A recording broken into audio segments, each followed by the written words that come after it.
অযোধ্যায় ফেরার আনন্দ হচ্ছে না তোমার? কি করে থাকব? অযোধ্যায় ফিরে আপনি রাজা হবেন, নিজের কর্তব্য আর প্রজাপালনে ব্যস্ত হয়ে পড়বেন।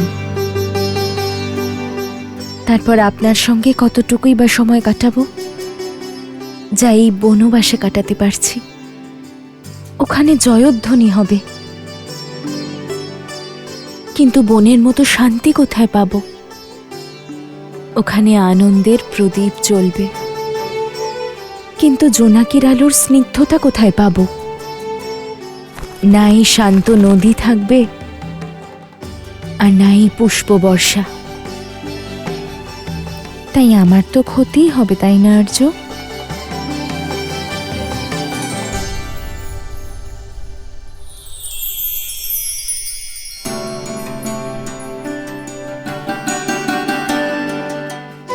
আমি কথা দিচ্ছি সীতা, যে তুমি কখনো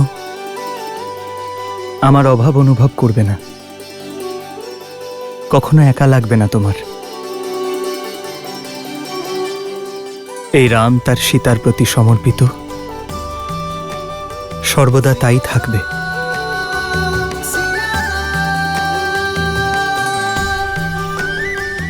এই মুহূর্ত যদি কোনোদিন শেষ না হতো, যদি ঠিক এমন ভাবেই আমি আপনার কাঁধে মাথা রেখে বসে থাকতাম চিরকালের জন্য আমার শ্রীরামের কাছে। एक है पौरुष एक समर्पण, एक है रूप तो दूजा दर्पण। जन्म जन्म का है ये संगम, राम रतन सीता वैभव धन। सिया राम सिया राम सिया राम सिया राम।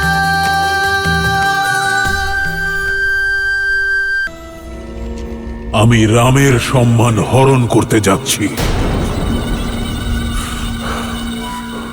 ওই রামকে বধ এক মুহূর্তেই করতে পারি আমি, কিন্তু তাতে ও নিজের দুঃখ থেকে মুক্তি পেয়ে যাবে।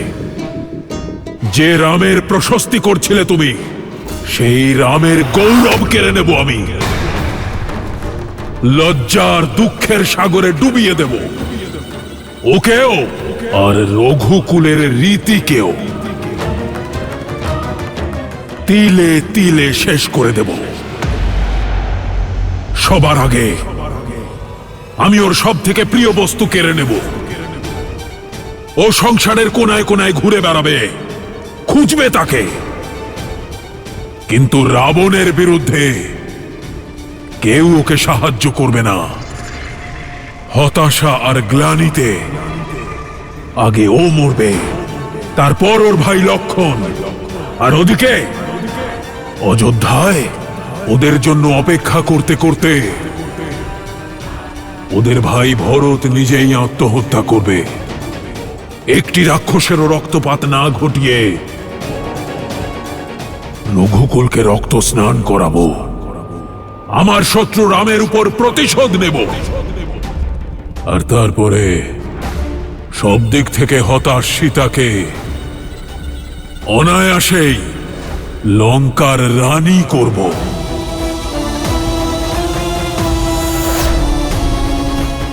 যে কাজ বহু বছর আগে স্বয়ম্বরে অসমাপ্ত ছিল, তা পূর্ণ করতে প্রস্তুত হও, সীতাকে স্বাগত জানাতে।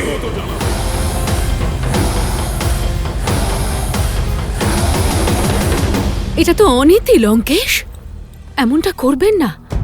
নিজের বোন এবং রাজ্যের সম্মানের জন্য লড়াই করা বীরেদের ধর্ম।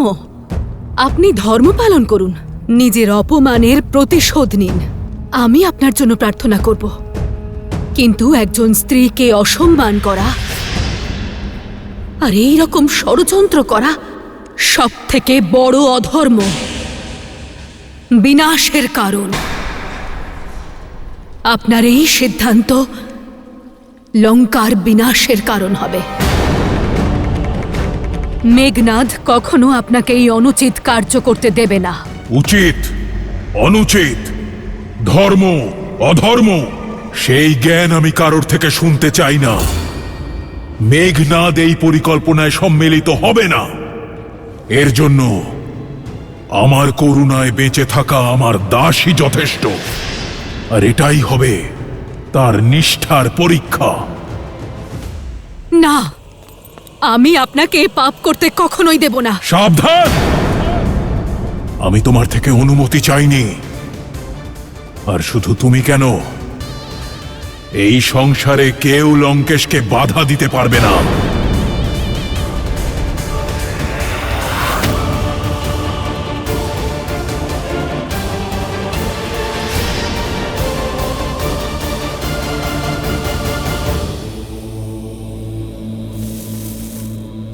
ओम नमः शिवाय। ओम नमः शिवाय। ओम नमः शिवाय। ओम नमः शिवाय। ओम नमः शिवाय। ओम नमः शिवाय। মারিচ, তোমার চোখ খোলো। ओम नमः शिवाय। ধরে নাও সাধনা পূর্ণ হয়েছে। কৈলাসপতি না হোক, লঙ্কাপতি দর্শন দিয়েছেন। ओम মারিচ, शिवाय। যদি আর একবারও তোমাকে ডাকতে হয়, তাহলে সেটাই তোমার জীবনে শোনা শেষ শব্দ হবে। লঙ্কেশ মহারাজ, আপনি এখানে? আমার মতো তুচ্ছ সেবকের কাছে আপনার আসার কি প্রয়োজন পড়ল? উদ্ধার করতে এসেছি। যদি সেবক প্রভুর কোনো কাজে লাগে, তাহলে সেবক উদ্ধার লাভ করে। নিজের উদ্দেশ্য পূরণের জন্য তোমাকে আমার প্রয়োজন। আপনার সেবা করে আমি শান্তি পাব, কিন্তু জগতের সবথেকে শক্তিশালী বীরের আমার মতো তুচ্ছকে কি প্রয়োজন পড়ল মহারাজ? আমার আত্মসম্মানের উপর প্রহার করা হয়েছে। আমার প্রিয় ভগ্নীর অঙ্গচ্ছেদন করে তাকে অপমান করা হয়েছে, আর সেটা করেছে এক তুচ্ছ মানুষ। দশাননের ক্রোধকে আমন্ত্রণ করে কে নিজের মৃত্যুকে ডেকে আনলো মহারাজ? ওই দুই বনবাসী, রাম আর লক্ষণ। রাম? কি হলো মারিচ? তোমার মৌনতায় ঋণ পরিশোধ না করার আভাস পাচ্ছি। কোনো সংকোচ আছে? সংকোচ নয় মহারাজ, সন্দেহ আছে। মেঘনাদের মতো এত শক্তিশালী পুত্র থাকতে আমার মতো বৃদ্ধের সাহায্যের কেন প্রয়োজন পড়ল মহারাজ?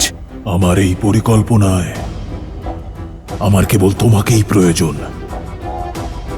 আমি এমন এক ব্যূহ রচনা করব যাতে রাম আর তার পরিবার কোনো যুদ্ধ ছাড়াই পরাস্ত হবে। রাম উন্মাদের মতো ঘুরে বেড়াবে, আর সীতার উপর কেবল আমার অধিকার থাকবে। রাম? সেই রাম যিনি সহস্র গজের শক্তিধারিণী আমার মাকে বধ করেছিলেন? পুনরায় বিবেচনা করুন লঙ্কেশ, এই আত্মসম্মানের যুদ্ধ আবার আত্মহত্যা না হয়ে যায়। মারিচ, রাবণের সম্মুখে তার শত্রুর প্রশংসা করা রাজদ্রোহ। এখন তোমার সম্মুখে শুধু দুটোই পথ আছে, হয় আমার পরিকল্পনায় আমাকে সাহায্য করো, আর নয়তো অবিলম্বে যমলোকে প্রস্থান করার জন্য প্রস্তুত হও। আমার কথা শুনবে কিনা? শোনার কি আছে মহারাজ, মৃত্যু তো সামনে দেখতে পাচ্ছি। লজ্জাজনক মৃত্যুর থেকে তো ভালো যে আমি বীরের মতো মরি। আপনি আশ্রয় দিয়েছিলেন, আমি আপনার ঋণী, সেজন্য নিজের মৃত্যুর ভয় নেই আমার। আপনার সুরক্ষার জন্য চিন্তা হচ্ছে। যাকে আপনি তুচ্ছ মানব মনে করছেন, সে সাধারণ মানুষ নয়, সে রাম। রাম সে। আর আমি রাবণ। রাবণ, সেই রাবণ কাল ও যার দাস হয়ে আছে। পরিকল্পনা মতো প্রস্তুত হও মারিচ। প্রতিশোধ আর সীতা উভয়েই আমার অপেক্ষায় আছে। রাবণ তো আপনার ভক্ত মহাদেব। আপনার দেওয়া উপদেশ পালন করে সে নিজেকে বহু বছর সীতার থেকে দূরে রেখেছে, কিন্তু এখন সে এমন অনর্থ কেন ঘটাতে চাইছে? যখন কারো বিনাশ আসন্ন হয় তখন তার বিবেক তার থেকে দূরে সরে যায়। এত সময় ধরে রাবণ মৌন ছিল কারণ তার কাছে কোনো সঠিক উত্তর ছিল না। আর এখন শূর্পণখার এই কৃতকর্মের জন্য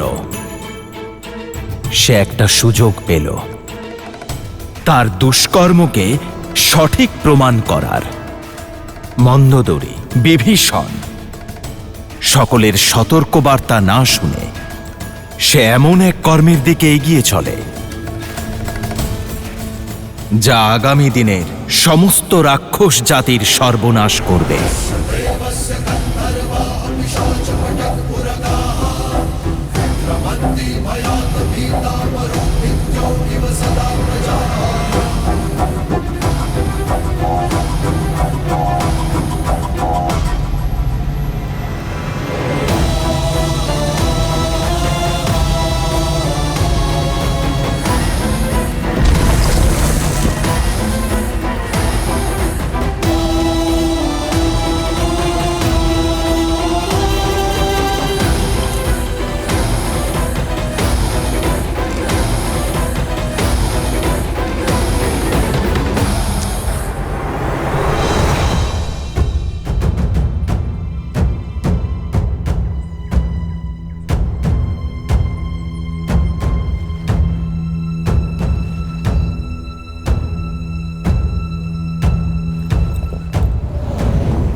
কোথায় যাচ্ছ সীতা? ভোজনের জন্য জল আনতে যাচ্ছি। চলো, আমিও সঙ্গে যাচ্ছি। না আর্য, আপনি কেন কষ্ট করবেন? জলাশয় কাছেই আছে, আমি নিয়ে আসব। কাল তো বলছিলে যে অযোধ্যায় ফিরে আমার সঙ্গে সময় কাটাতে পারবে না, সেই জন্য যতটা সময় পারি একসঙ্গেই থাকি। চলো।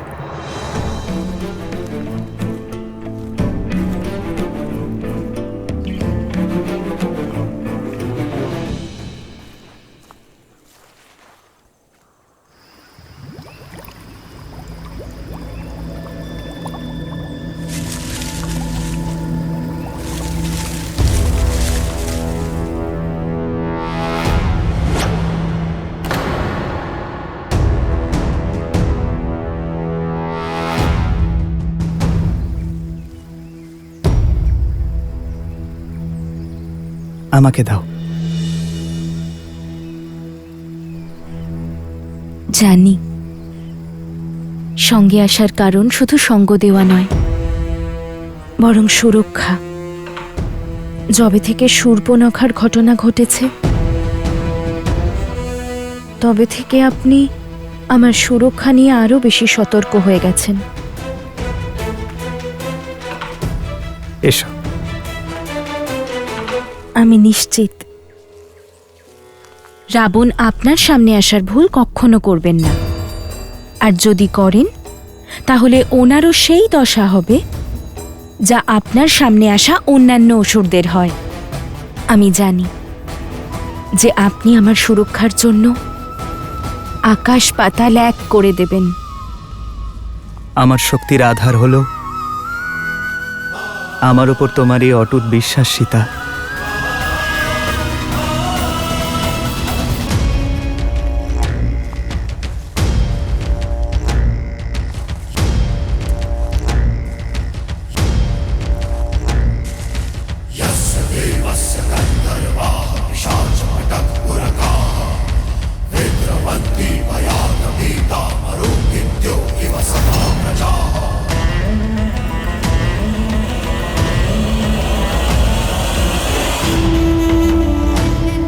এই তোমার রাম?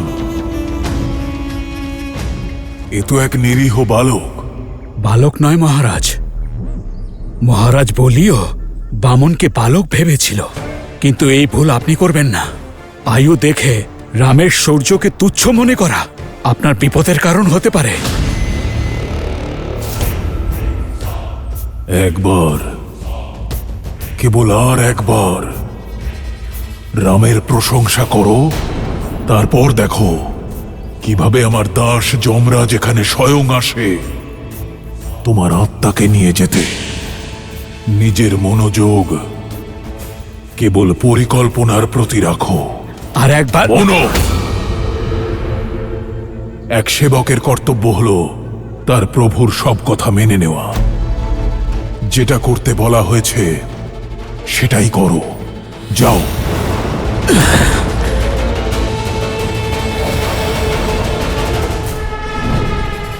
নিজের অদ্ভুত সৌন্দর্যে মোহিত করো সীতাকে,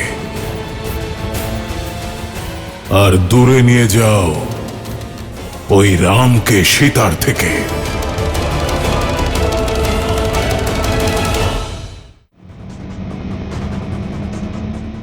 স্বর্ণমৃগ? অতি উত্তম মারিচ, আকৃষ্ট করো ওর মন, যাতে আমি আমার উদ্দেশ্য পূরণ করতে পারি।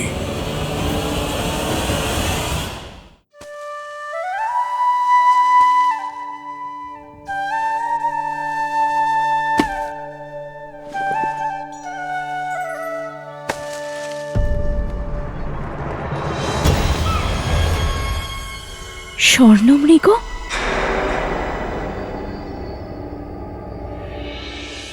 উত্তম, অতি উত্তম মারিচ, আকৃষ্ট করো ওর মন, যাতে আমি আমার উদ্দেশ্য পূরণ করতে পারি।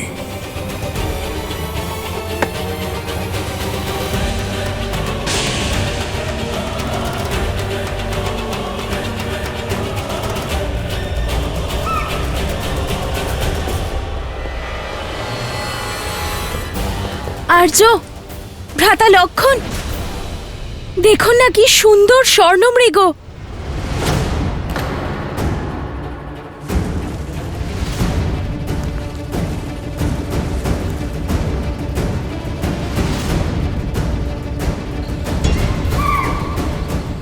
আর্য, আমি ওকে একবার স্পর্শ করতে চাই। এই বনের সমস্ত দৈব প্রাণীর স্মৃতি আমার মনের মধ্যে রাখতে চাই। আর্য, আপনি কি ওই মৃগকে আমার জন্য ধরে আনতে পারবেন?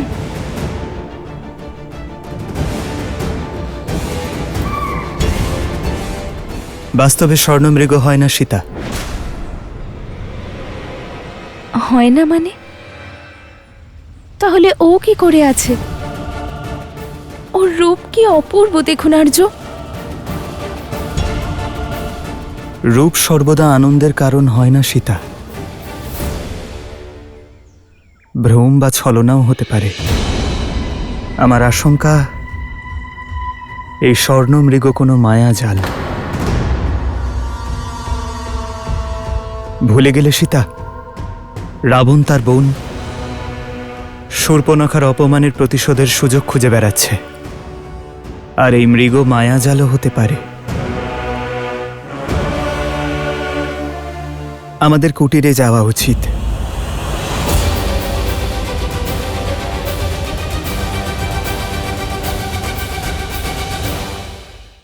এই 13 বর্ষের বনবাসে আমি আপনার কাছে কিচ্ছু চাইনি আর্য, আর তাও যদি আপনি না চান যে আমি ওই সুন্দর হরিণটির সংস্পর্শে যাই, তাহলে আমি স্বীকার করছি।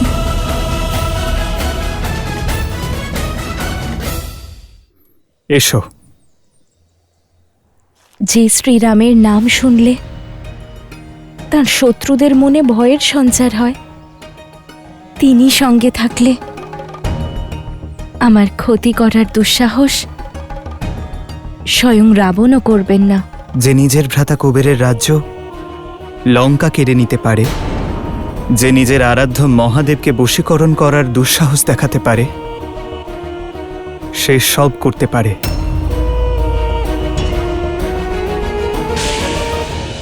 প্রতিটি উজ্জ্বল বস্তু স্বর্ণ হয় না সীতা। শূর্পণখার প্রসঙ্গ মনে আছে তোমার? হ্যাঁ,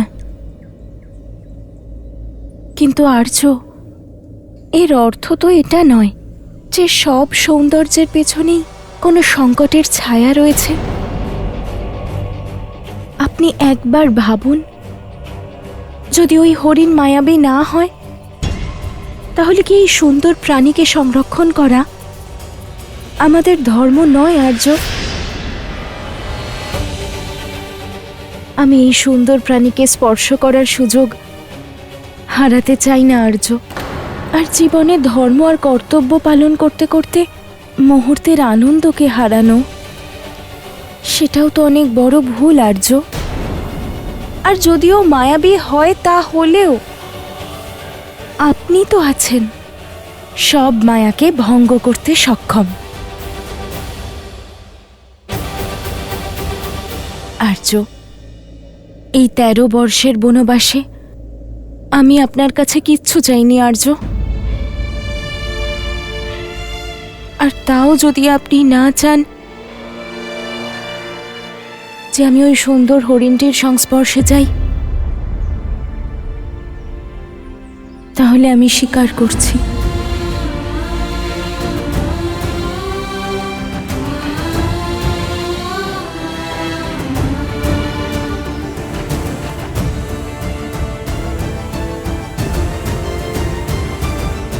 সীতা,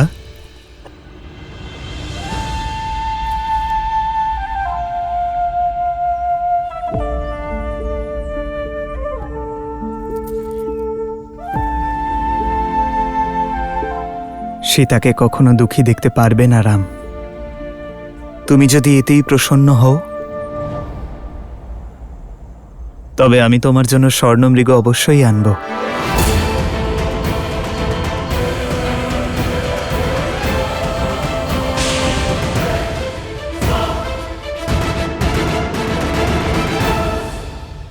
তুমি যদি এতেই প্রসন্ন হও, তবে আমি তোমার জন্য স্বর্ণমৃগ অবশ্যই আনব।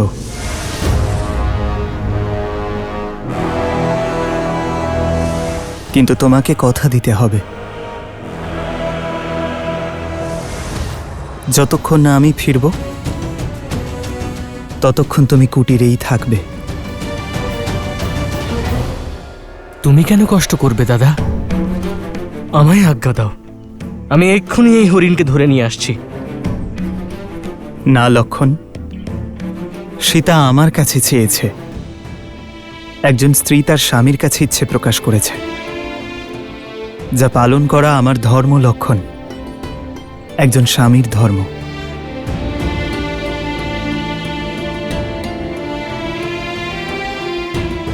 এই 13 বৎসরে সীতা আমার কাছে কিছুই চায়নি,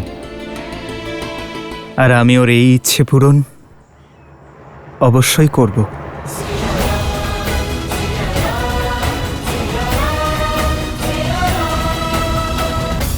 লক্ষণ, সীতার সুরক্ষার দায়িত্ব আমি তোমাকে দিয়ে যাচ্ছি। মনে রেখো, কোনো অনিষ্ট ছায়াও যেন ওর ওপর না পড়ে। তুমি নিশ্চিন্তে থাকো দাদা, যতক্ষণ আমার শরীরে প্রাণ আছে ততক্ষণ বৌঠানের কিচ্ছু হতে দেব না।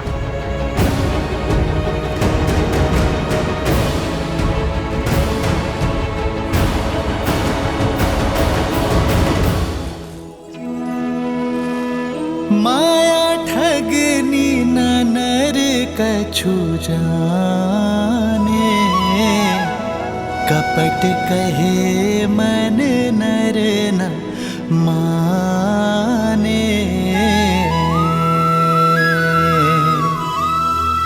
विपत्ति समय बने मनुज धीरा, कनक मृग लई चले रघुबीरा।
ভ্রাতা লক্ষণ, এতক্ষণ তো আপনার ভ্রাতার ফিরে আসার কথা ছিল। বৌঠান আসলে হরিণ তো, নিশ্চয়ই দূরে কোথাও চলে গিয়েছে। আর তারপর দাদা আপনার ইচ্ছে পূরণ করার কথা দিয়েছেন যখন, তখন উনি তা সম্পূর্ণ করেই ফিরবেন। আপনি নিশ্চিন্তে থাকুন। ওনার সন্দেহই সঠিক নয় তো? হরিণটি সত্যিই মায়াবী নয় তো? যদি তা মায়া হয়েও থাকে, তবুও সেই মায়ার সামনে স্বয়ং শ্রী রাম দাঁড়িয়ে আছেন বৌঠান, একজন মহাযোদ্ধা। আর তাছাড়া ভুলে গেলেন আপনি, ঋষি অগস্ত্য আর গুরুদেব বিশ্বামিত্রের দেওয়া অস্ত্রশস্ত্রও তো আছে ওনার কাছে। আপনি চিন্তা করবেন না, কিচ্ছু হবে না ওনার।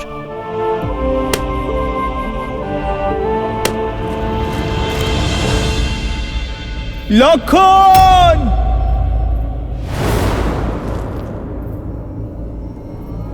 রক্ষা করো লক্ষণ!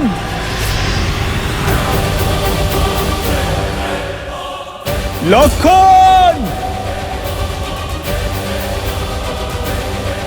লক্ষণ!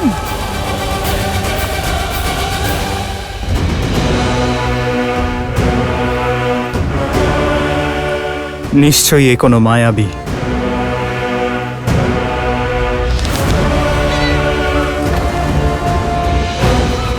লক্ষণ! রক্ষা করো! এ তো আর্যের স্বর, তাই না?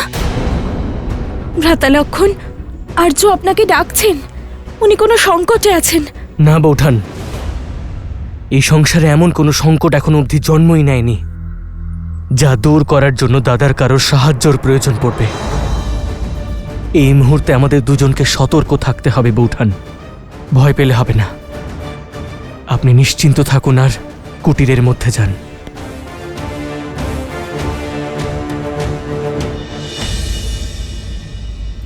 সীতা! সীতা, আমায় সাহায্য করো!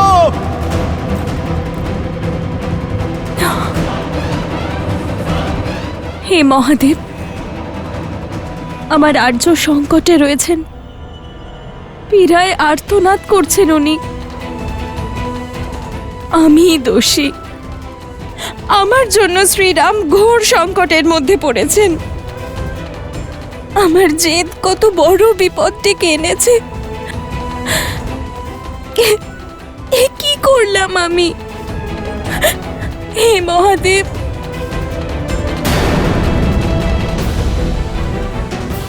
ভ্রাতা লক্ষণ, তুমি এখনো এখানে? যাও, ওনাকে সাহায্য করো।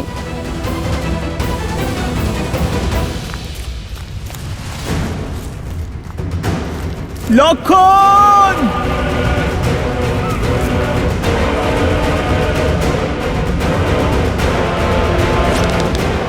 তোমাকে এই ছলনার মূল্য দিতেই হবে মায়াবী। ভ্রাতা লক্ষণ, যাও। বৌঠান, শান্ত শান্ত শান্ত হয়ে যান আপনি। যিনি 14 সহস্র রাক্ষসের সংহার একাই করতে পারেন, আমার দাদা শ্রীরাম, তিনি কি এক তুচ্ছ মায়াবীর ছলনা আর মায়ায় ফেঁসে যাবেন বৌঠান? না, তা কখনো সম্ভব নয়। কিন্তু ওনার করুণ আর্তনাদ আমার হৃদয়কে ভেদ করছে। কোনো অনিষ্ট না হয়ে যায়। যাও ভ্রাতা লক্ষণ, ওনার তোমার সাহায্যের প্রয়োজন, যাও। কিন্তু বৌঠান, দাদা আমাকে এখানে আপনার কাছে থাকার আদেশ দিয়েছেন। আমি কিন্তু কিভাবে? আমি তোমাকে ওনার কাছে গিয়ে ওনাকে সাহায্য করার আদেশ দিচ্ছি। কিন্তু বৌঠান, আমার এখানে থেকেই আপনার সুরক্ষা করাই আমার পরম ধর্ম আর কর্তব্য। কি করে তা লঙ্ঘন করতে পারি? আর তোমার ধর্ম এটাও যে তুমি তোমার জ্যেষ্ঠ ভ্রাতার স্ত্রীর আদেশ পালন করো।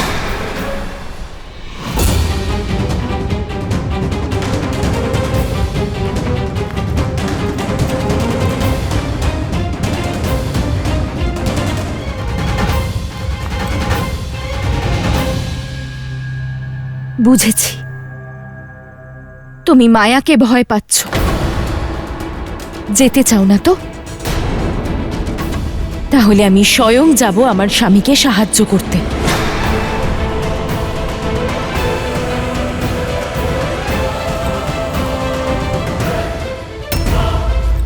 দাঁড়ান বৌঠান, দাঁড়ান। আমার উপরে দয়া করুন। দেখুন বৌঠান, এইসব যে মায়া তা আমিও বুঝতে পারছি, কিন্তু কিছুক্ষণের জন্য একবার ভেবে দেখুন, খড় দূষণ সহ 14 সহস্র মায়াবী রাক্ষসের নিধন যিনি করেছেন আমার দাদা রাম, তিনি কি একজন মায়াবীর সম্মুখীন হতে পারবেন না? আর তারপর আমি দাদাকে দেওয়া প্রতিশ্রুতিতে আবদ্ধ বৌঠান। আর আমি শ্রীরামের সঙ্গে, যার মধ্যে আমার অস্তিত্ব আছে, যার মধ্যে আমার প্রাণ আছে। আর যদি তিনিই না থাকেন, তাহলে আমারই বা প্রাণ থেকে কি লাভ? আমিও আমার প্রাণ ত্যাগ করব। বৌঠান, আপনি দাঁড়ান, দাঁড়ান বৌঠান। ঠিক আছে, আজ জীবনে প্রথমবার নিজের দাদার দেওয়া আদেশ অমান্য করবে এই লক্ষণ, যাতে আপনার আদেশ মানতে পারি।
আপনার একটি আদেশ আমি মেনেছি। এবার দয়া করে আমার একটি অনুরোধ আপনি রাখবেন বৌঠান। এই লক্ষণের অনুপস্থিতিতে এই লক্ষণ রেখা আপনার সুরক্ষা করবে বৌঠান। এই কোনো সাধারণ রেখা নয় বৌঠান। দাদার প্রতি আমার নিষ্ঠা, আপনার প্রতি আমার সম্মান, আর আমার সারা জীবনের তপস্যার বল এটা। যদি কেউ আপনার অনিষ্ট চেয়ে এই রেখা পার করার দুঃসাহস দেখাবে, সে জ্বলে পুড়ে ভস্ম হয়ে যাবে। তাই যাই হয়ে যাক না কেন বৌঠান, আপনি এই লক্ষণ রেখার বাইরে বেরোবেন না। আমায় কথা দিন। অবশ্যই ভ্রাতা লক্ষণ। তুচ্ছ মানুষের তুচ্ছ প্রচেষ্টা যে লঙ্কেশকে ত্রিদেবের সীমারেখা আটকাতে পারেনি, তাকে এই রেখা কি করে আটকাবে?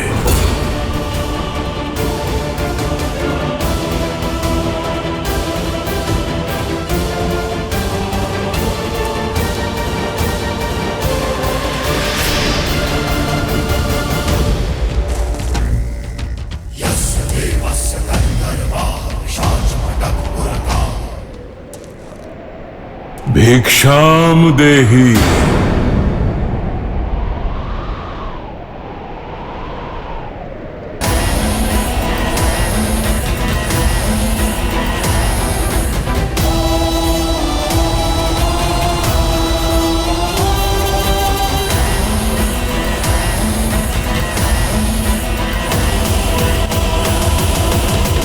প্রণাম ঋষিবর। রামের শৌর্যের খ্যাতি আর আপনার তেজের মহিমা চারিপাশে ছড়িয়ে পড়েছে, যা আমাকে এখানে টেনে এনেছে। ঋষি সুতীক্ষ্ণর মতো অনেক তপস্বী সারা সংসারে রামের গুণগান করছেন, তাই তার দর্শন করতে এলাম। শ্রীরাম তো কোনো কাজে বনের ভিতরে গিয়েছেন। আপনি আদেশ করুন, কি সেবা করতে পারি আমি আপনার? বহুদূর থেকে এসেছি, ক্ষুধার্ত আর ক্লান্ত। যদি ভোজন আর সেই সঙ্গে বিশ্রামের স্থান পাওয়া যায় তাহলে বড় উপকার হয় দেবী। অবশ্যই, আপনি এখানেই দাঁড়ান, আমি ভোজন নিয়ে আসছি। আমি যে বললাম ভোজন আর বিশ্রামের স্থান দুটোই চাই দেবী। আপনি কি ক্লান্ত অতিথিকে কুটিরে আসার আমন্ত্রণ জানাবেন না? ক্ষমা চাইছি ঋষিবর, আমার স্বামী এবং ভ্রাতা কেউই এখানে নেই, আর ওনাদের অনুপস্থিতিতে পরপুরুষকে ভিতরে আসার নিমন্ত্রণ কি করে দিতে পারি আমি? আপনি ওনাদের আসা পর্যন্ত এখানে বাইরেই অপেক্ষা করুন।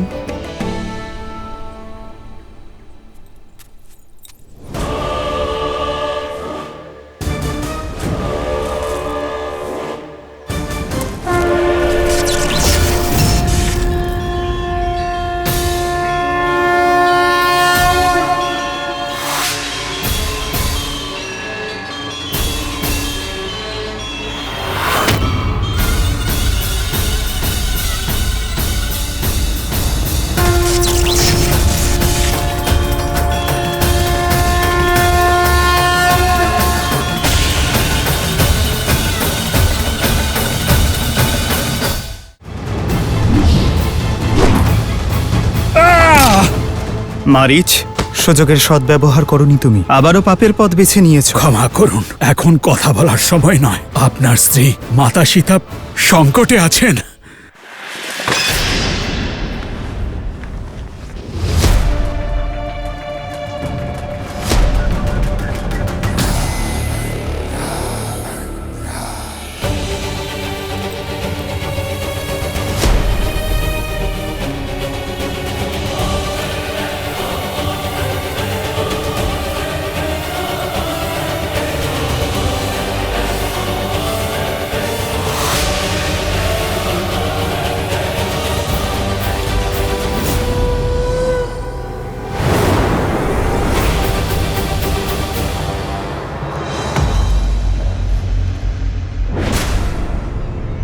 এই লক্ষণের অনুপস্থিতিতে এই লক্ষণ রেখা আপনার সুরক্ষা করবে বৌঠান। এ কোনো সাধারণ রেখা নয় বৌঠান, আপনি এই লক্ষণ রেখার বাইরে বেরোবেন না। এই নিন ঋষিবর, গ্রহণ করুন। একবার বসে পড়েছি, আর উঠতে পারবো না দেবী। এই বৃদ্ধ সন্ন্যাসীকে কৃপা করুন আর আমার ভোজন এখানেই পরিবেশন করুন।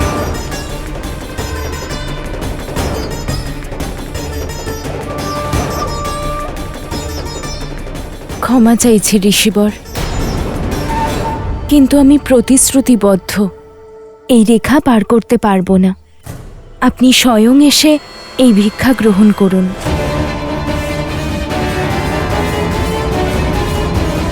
দাদা, দাদা, দাদা কোথায় তুমি?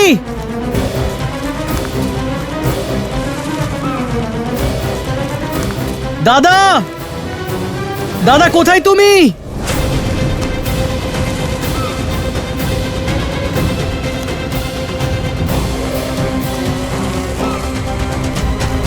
দাদা,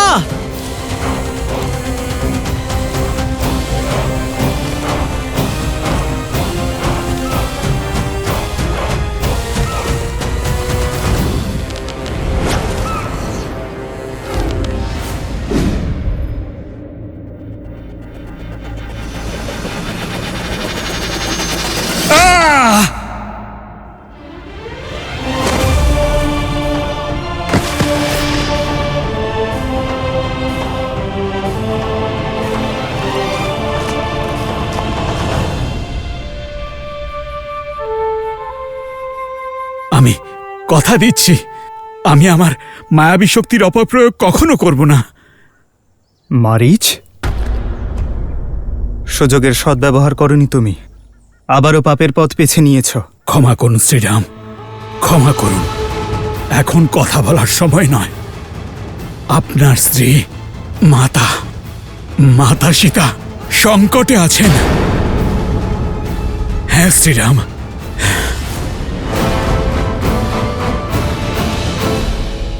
আমি বাইরে যেতে পারবো না ঋষিবর, দয়া করে এই ভিক্ষা গ্রহণ করুন। বিশ্বাস হচ্ছে না এটা সেই কুল যেখানে হরিশ্চন্দ্র, দিলীপ আর নেমির মতো রাজা জন্মেছিলেন। আজ এখানে অতিথির সেবা নয়, তাকে অপমান করা হয়। আমি বাইরে যেতে পারবো না ঋষিবর, দয়া করে এই ভিক্ষা গ্রহণ করুন। তাহলে মহাজ্ঞানী রাজর্ষি জনক আর বিদুষী দেবী গার্গী অতিথিকে এভাবেই সেবা করতে শিখিয়েছেন, নাকি অযোধ্যার কুলবধূরা বৃদ্ধ সন্ন্যাসীর সাথে এমনই ব্যবহার করে? এই সংসার করুণাময় বলে যার গুণকীর্তন করে থাকে, সেই রামের স্ত্রী হয়েও আপনার একটুও করুণা নেই? কেবল দুপা আসার কষ্ট থেকে মুক্তি লাভ করতে এক বৃদ্ধ সন্ন্যাসীকে ক্ষুধার্ত রাখছেন। ক্ষমা করবেন দেবী, ক্ষুধার কারণে কঠোর শব্দ প্রয়োগ করলাম। তবে মিথিলার আতিথ্য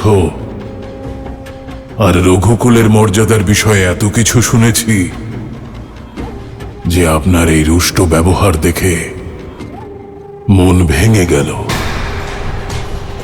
ইক্ষ্বাকু বংশের কুলবধূর কুটির থেকে হয়তো আজ প্রথমবার এক ভিক্ষুক খালি হাতে ফিরে যাবে।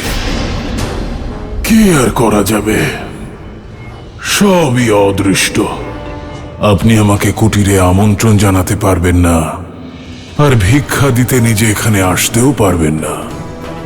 তাই দেবী, এই ভিক্ষা আমি গ্রহণ করব না।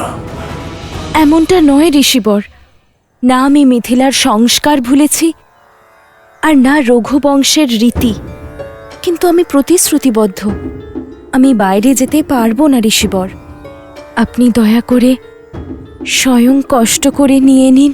না, এখন আর আমি এই ভিক্ষা গ্রহণ করতে পারবো না। ভিক্ষা দানের জন্য গৃহস্থকে সংকল্প নিতে হয়, আর সংকল্প নেওয়া হয় বিশ্বাস থেকে। কিন্তু আপনার ব্যবহারে স্পষ্ট দেখা যাচ্ছে যে আপনি সন্ন্যাসীদের বিশ্বাস করেন না, আর বিশ্বাস ছাড়া ভোজন গ্রহণ করলে তা আমার পক্ষে বিষের সমান হবে।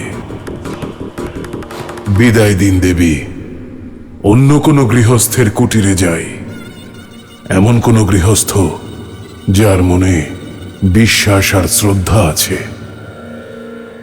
তবে বিশ্বাস হচ্ছে না যে এটাই সেই কুল যেখানে হরিশ্চন্দ্র, দিলীপ আর নেমির মতো ধর্মাত্মা জন্মেছিলেন। আজ এখানে অতিথিকে সেবা নয়, অপমান করা হয়।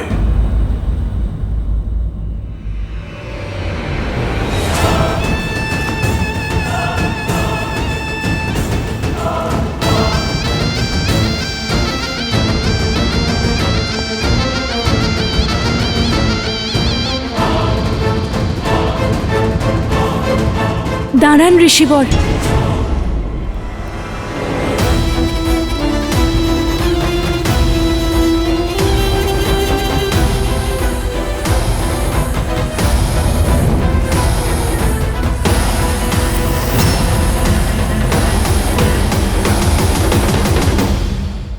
আপনার স্ত্রী মাতা সীতা সংকটে আছেন। সীতা! দাদা, দাদা, দাদা, দাদা, তুমি ঠিক আছো? আর ওই লক্ষণ, ওই স্বর্ণমৃগ আসলে মারিচ ছিল। মারিচ? লক্ষণ, তুমি সীতাকে একা রেখে কেন এসেছো? সীতার সুরক্ষার দায়িত্ব তো তোমার ছিল। উত্তর দাও লক্ষণ। দাদা, তোমার ওই আর্তনাদ শুনে বৌঠান ব্যাকুল হয়ে উঠেছিলেন। বোঝানোর অনেক চেষ্টা করেছিলাম, কিন্তু উনি আমাকে বাধ্য করলেন এখানে আসতে। আমি মিথিলার কন্যা, অযোধ্যার কুলবধূ। রঘুনন্দন শ্রীরামের অর্ধাঙ্গিনী, আর আমি আমার কুলের রীতিকে কলঙ্কিত করব না। যাই হয়ে যাক না কেন বৌঠান, আপনি এই লক্ষণ রেখার বাইরে পা রাখবেন না। ভ্রাতা লক্ষণ, আমাকে ক্ষমা করো। এই প্রতিশ্রুতি তোমার বৌঠান নয়, অযোধ্যার কুলবধূ ভঙ্গ করছে, কারণ সে অপেক্ষারত ক্ষুধার্ত ঋষিকে খালি হাতে ফেরাতে পারবে না।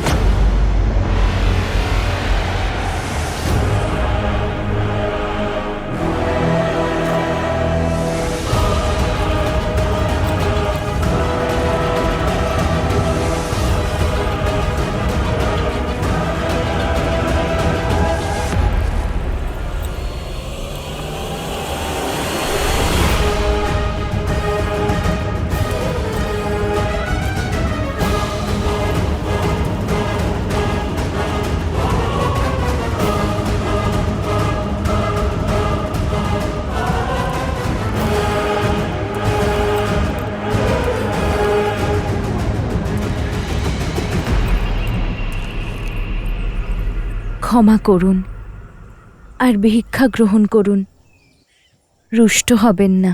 তোমার মতো সুন্দরীর উপর কে রুষ্ট হয়ে থাকতে পারে? তুমি তো ত্রিলোকের অধীশ্বরী হওয়ার যোগ্য। সে তো আমি হয়েইছি ঋষিবর। আমার শ্রীরাম ত্রিলোকের অধীশ্বর যে। ত্রিলোকের অধীশ্বর এক এমন ব্যক্তি যে নিজের স্ত্রীকে 3 বেলা ভোজনও করাতে পারে না। ওই বনবাসী দুঃখ ছাড়া তোমাকে আর কি দিয়েছে? তুমি তো লঙ্কার পাটরানী হওয়ার যোগ্য। এই ভিক্ষার পরিবর্তে আমি তোমাকে সেই স্থান দিতে চাই।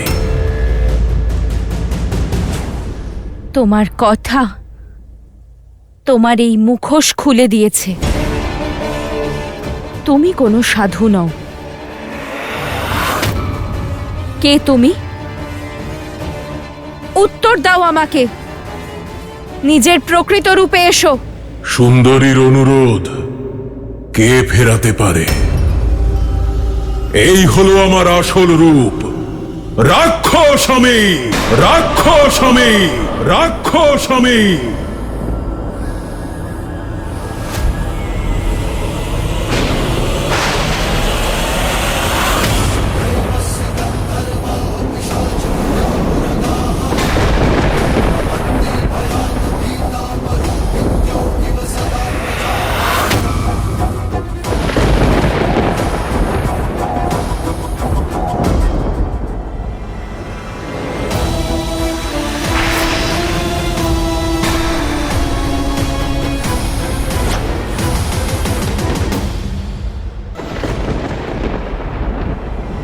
রাবণ সাধুর রূপ ধারণ করে এত বড় ছলনা!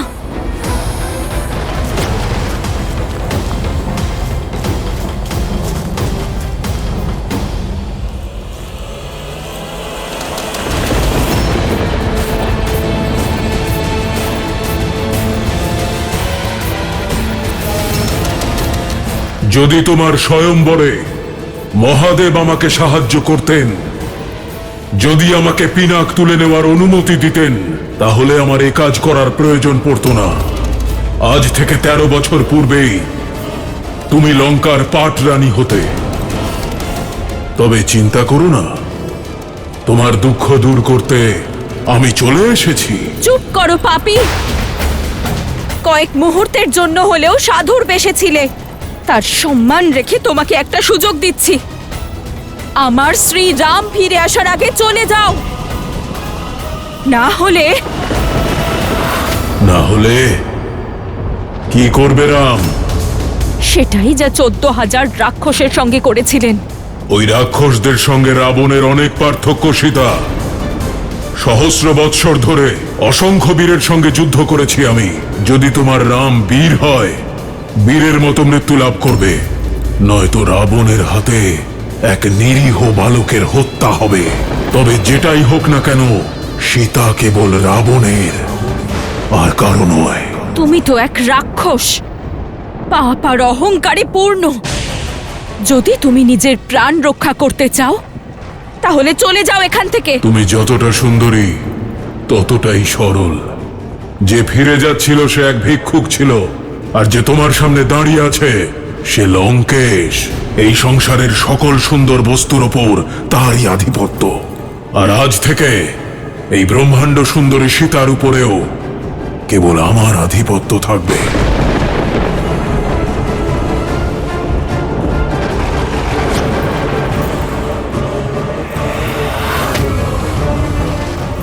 আর কোনো লাভ নেই সুন্দরী।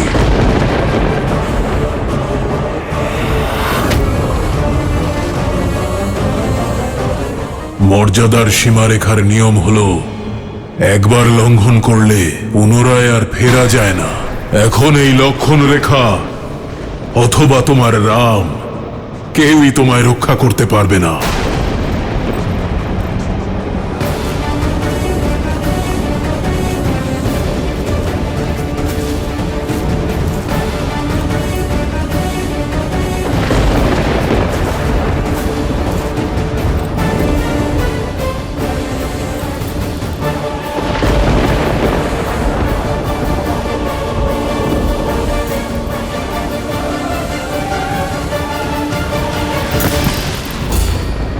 এই দুঃসাহসের পরিণাম ভয়ঙ্কর হবে রাবণ। শ্রীরাম লঙ্কা সমেত সমগ্র অসুর জাতির বিনাশ করবেন। লঙ্কার পতন ঘটাবে এত শক্তি কারোর নেই। না ব্রহ্মার, না সরস্বতীর, না লক্ষ্মীর, না নারায়ণের, না দেবতা, না অসুর, না রাক্ষস, না যক্ষ, না গন্ধর্ব, না কিন্নর, না পশু, না পক্ষী, না নাগ, না কীট, না ভূত, না পিশাচ, না বেতাল, কেউ আমাকে বধ করতে পারবে না। পাপী, ছাড়ো আমাকে। আমার শ্রীরাম এক্ষুনি চলে আসবেন। তোমাকে তোমার কর্মের শাস্তি উনি অবশ্যই দেবেন। শনি আর যমকে শাস্তি দিয়েছিল যে রাবণ তাকে এক বালক শাস্তি দেবে। যখন তোমার রাম আসবে তখন দেখা যাবে। তবে এখন হরণ হবে সীতার।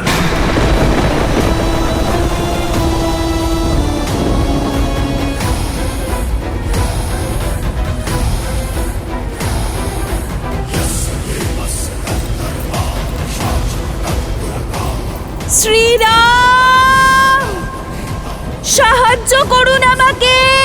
সীতা,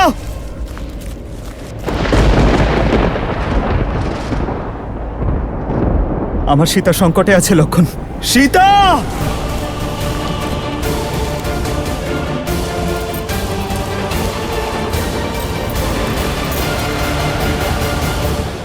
রাবণের এই অপরাধ ক্ষমার অযোগ্য।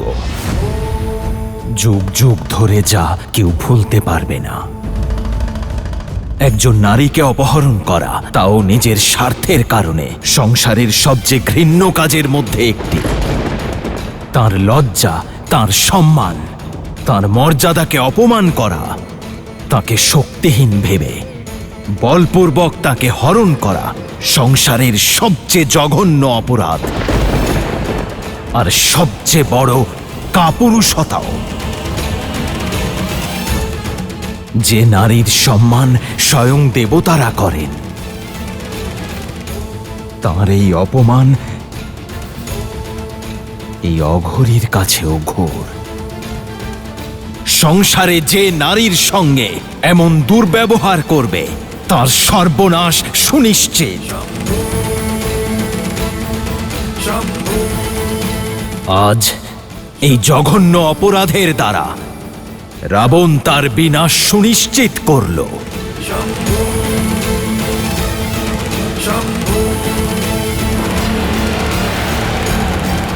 শ্রীরাম!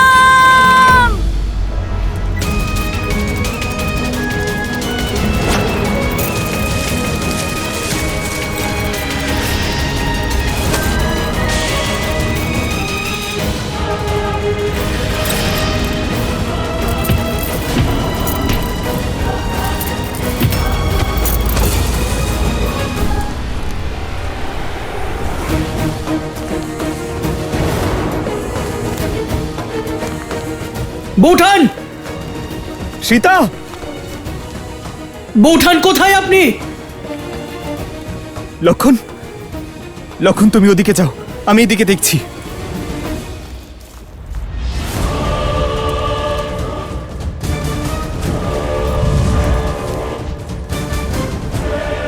হয়ে গেল?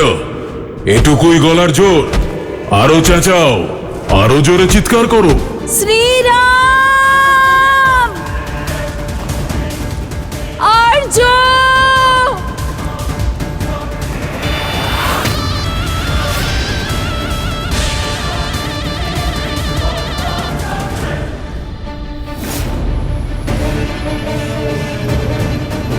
শ্রীরাম!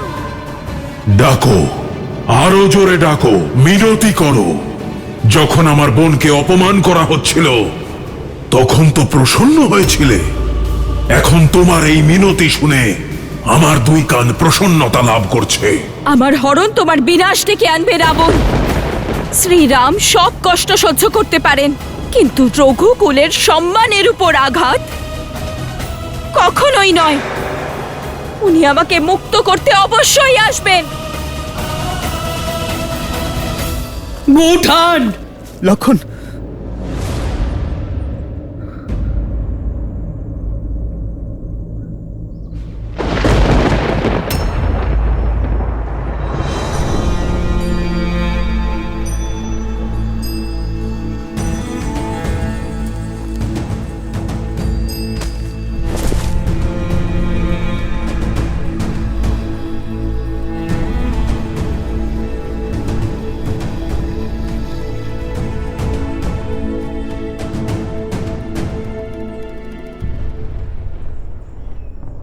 সীতা!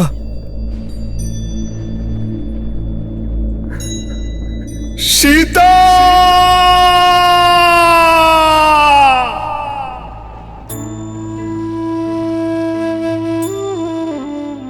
সীতা!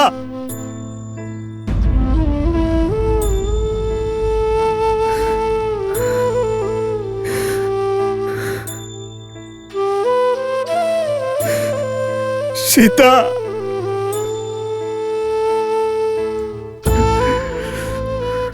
সীতা!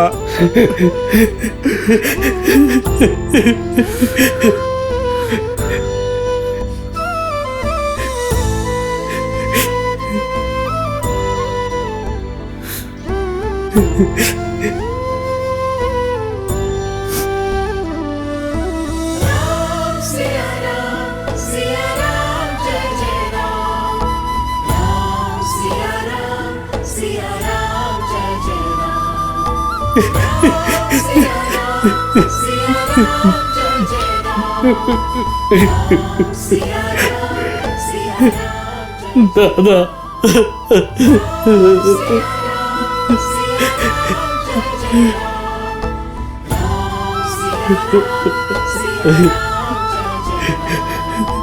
राम सिया राम जय जय राम। राम सिया राम जय जय राम। রাবণের বিনাশের জন্য নিয়তি শ্রীরামকে কঠিন পরিস্থিতিতে ফেলেছে মহাদেব। প্রথমে ভাগ্যে বনবাসের কষ্ট, আর এখন বিচ্ছেদের। আর কি কি পরীক্ষা দিতে হবে শ্রীরাম আর সীতাকে? দেবী, সংসারকে আলোদান করা প্রদীপই হোক কিংবা সূর্য, উভয়কেই জ্বলতে হয়। এই দুঃখ, কষ্ট, যন্ত্রণা আর সংঘর্ষের কাহিনী দিয়েই তো সংসারের জীবনযাত্রার শিক্ষা পাওয়া যায়। কিন্তু দেবী সীতার জীবনে কত অন্ধকার নেমে এসেছে, তাই না? নিজের স্বামীর থেকে দূরে এক অপরিচিত স্থানে হরণ করে নিয়ে যাওয়া হচ্ছে তাকে। দুঃখের মেঘ যতই ঘন হোক না কেন দেবী, আশার সূর্যকিরণ কোথাও না কোথাও থেকে ঠিক উঁকি দেয়। পূর্বপুরুষদের কর্ম আর আমাদের ধর্ম বিপদের সময়ে আমাদেরকে একা ছাড়ে না।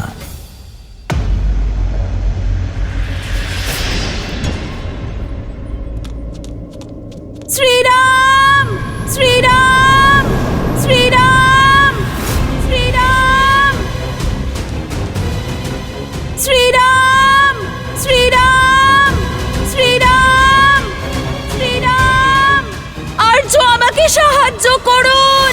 আর্য আমাকে সাহায্য করুন! আর্য আমাকে সাহায্য করুন! শ্রীরাম! শ্রীরাম! শ্রীরাম! শ্রীরাম! শ্রীরাম! যে রাবণের ভয়ে সম্পূর্ণ দেবলোক কাঁপে, তার বন্ধন থেকে মুক্ত করতে না তোমার রাম আসবে আর না অন্য কেউ।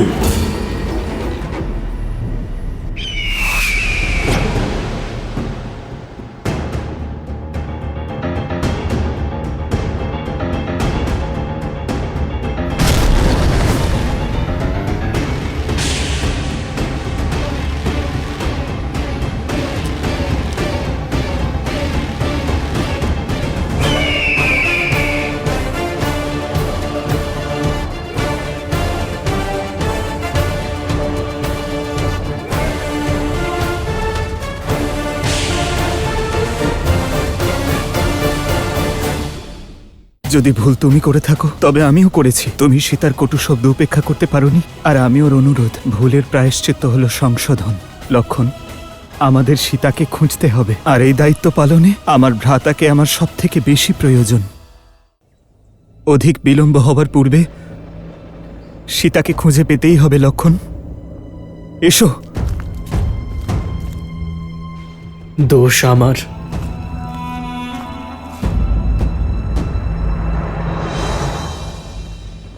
লক্ষণ,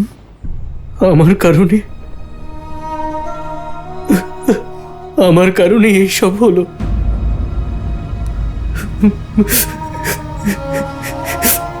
আমি বৌঠানকে সংকটে ফেললাম। লক্ষণ, লক্ষণ, দাদা, 13 বছর বোনের সমস্ত কষ্ট আমি সহ্য করে নিলাম, কিন্তু নিজের বৌঠানের দুটো কটু শব্দ শুনতে পারলাম না। কেন আমি একা রেখে গেলাম ওনাকে এখানে? এই সব কিছু আমার কারণেই হয়েছে দাদা। বৌঠান না জানি কোথায় আছেন, কি অবস্থায় আছেন, এখানে কি হয়েছে ওনার সঙ্গে, এই প্রশ্ন আমায় আর বাঁচতে দেবে না দাদা। আমি আমার কর্তব্য পালনে অসফল হয়েছি, বড় পাপ করে ফেলেছি আমি দাদা। আর এই অপরাধের শাস্তি একটাই, মৃত্যুদণ্ড। দাদা, আমার মৃত্যুদণ্ড দাও। লক্ষণ, মৃত্যুদণ্ড না লক্ষণ, না হলে আমি নিজেকে শেষ করে ফেলবো, নিজেকে শেষ করে ফেলবো, নিজেকে শেষ করে ফেলবো। না লক্ষণ, তোমার ক্ষমা চাওয়ার কোনো প্রয়োজন নেই। ভুল যদি তুমি করে থাকো, তবে ভুল আমিও করেছি। তুমি সীতার কটু শব্দ উপেক্ষা করতে পারোনি, আর আমিও অনুরোধ। ভুলের প্রায়শ্চিত্ত হলো সংশোধন। লক্ষণ, আমার দিকে তাকাও। লক্ষণ, আমাদের সীতাকে খুঁজতে হবে। আমি মাকে কথা দিয়েছিলাম লক্ষণ, যে আমার সীতাকে সুরক্ষিত ফিরিয়ে নিয়ে আসব। আমাদের এই কর্তব্য পালন করতে হবে, আর এই দায়িত্ব পালনে আমার ভ্রাতাকে আমার সব থেকে বেশি প্রয়োজন। পথ ছাড়ো দুঃসাহসী পক্ষী। এই জটায়ু নিজের কন্যাকে রক্ষার জন্য দাঁড়িয়েছে। তোমায় রাবণের হাত থেকে কে রক্ষা করবে? আমি তোমার সঙ্গে যুদ্ধে জিততে পারবো না, কিন্তু এই ঘটনাক্রমের পথকে ঘুরিয়ে অবশ্যই দিতে পারি।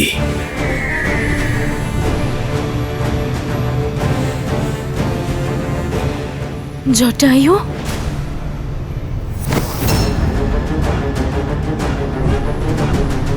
পথ ছাড়ো দুঃসাহসী পক্ষে। দুঃসাহস তুমি করছো পাপী, এক স্ত্রীকে তার ইচ্ছার বিরুদ্ধে স্পর্শ করাও পাপ। তাহলে এখন পক্ষীয় জ্ঞান দেবে? পক্ষী নয়, পক্ষীরাজ গরুড়ের বংশধর, মহারাজ দশরথের মিত্র, সীতার পিতৃতুল্য। এই জটায়ু নিজের কন্যাকে রক্ষা করতে এখানে এসেছে।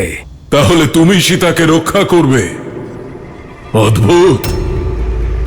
কিন্তু তোমায় রাবণের হাত থেকে কে রক্ষা করবে? আমি এক বৃদ্ধ পক্ষীকে হত্যা করতে চাই না। কেন নিজের মৃত্যুকে আমন্ত্রণ জানাচ্ছ? তুমি আমায় পরাস্ত করতে পারবে না। চলে যাও। আমার তোমার পরাক্রমের জ্ঞান আছে দশানন। আমি জানি এই যুদ্ধে আমি জিততে পারবো না, আর আমি এই যুদ্ধে জিততে চাইও না। আমি শুধু শ্রীরামের আসা পর্যন্ত তোমাকে আটকাতে চাই। তোমার শক্তির অহংকার আমি ভাঙতে পারবো না, কিন্তু এই ঘটনাক্রমের পথকে ঘুরিয়ে অবশ্যই দিতে পারি আমি।